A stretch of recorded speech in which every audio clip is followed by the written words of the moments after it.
Sir.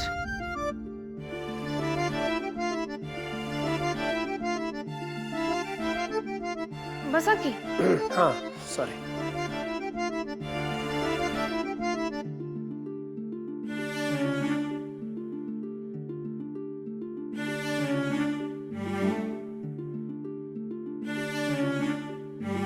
एरवी तुला सगळं कळत असतं, पण तुझं माझ्यावर प्रेम आहे हे बरं कसं नाही कळलं तुला?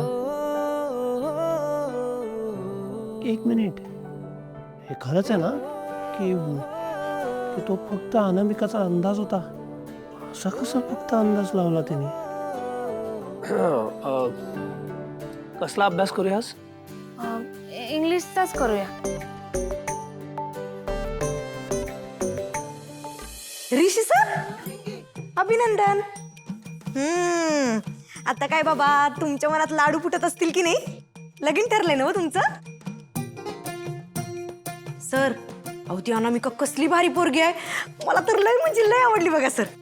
म्हणजे मी जर पोरगा असतो की नाही तर तिला पळूनच घेऊन गेलो असतो. इश्यूच कट झाला असता. ते नव सर, तुम्हाला कशी वाटली ती?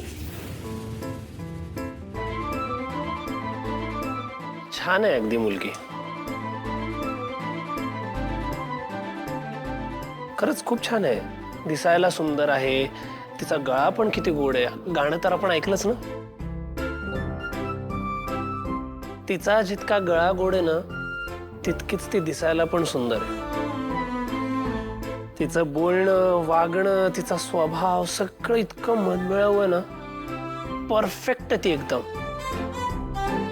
वय वय सर. ए निंगे, ते इकडं मला शिकवायला आलेत ना हो. तुझं काय चाललंय? तुला अभ्यास करायचा कर, नाहीतर जा की बाहेर. का ग बाई? अगं आपल्या ऋषी सरांच्या आयुष्याचा प्रश्न आहे ना व. आणि ती पोरगी कसली गोड आहे ग. मला तर लईच आवडली आणि देखणी बी आहे. मग काय तिच्याबद्दल बोलायचं नाही वय? बरं ते ना ऋषी सर, मला सांगा आता शुगर बॉक्स कधी? आणि सर, लगीन कुठं करणार आहे? इथं मुंबईत का कुठं बाहेर करणार आहेत? नियोजन काय आहे? दणक्यात करणार आहे ना व? सर मला बोलवा म्हणजे झालं. आणि सर असं जेवणात की नाही असं एक आयटम ठेवा बघा.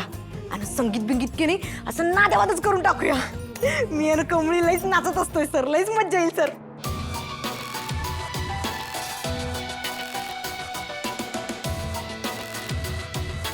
अनामिकाबद्दल बोलल्यावर कमळीला बरा राग येतो. म्हणजे आग दोनों तरफ बराबर लगी आहे. कमळीच्या मनातही माझ्याबद्दल प्रेम आहे. सर, अहो मी तुम्हाला विचारायलोय, सांगा की. हा, ती मुलगी आहेच इतकी छान की कोणीही सहज तिच्या प्रेमात पडेल.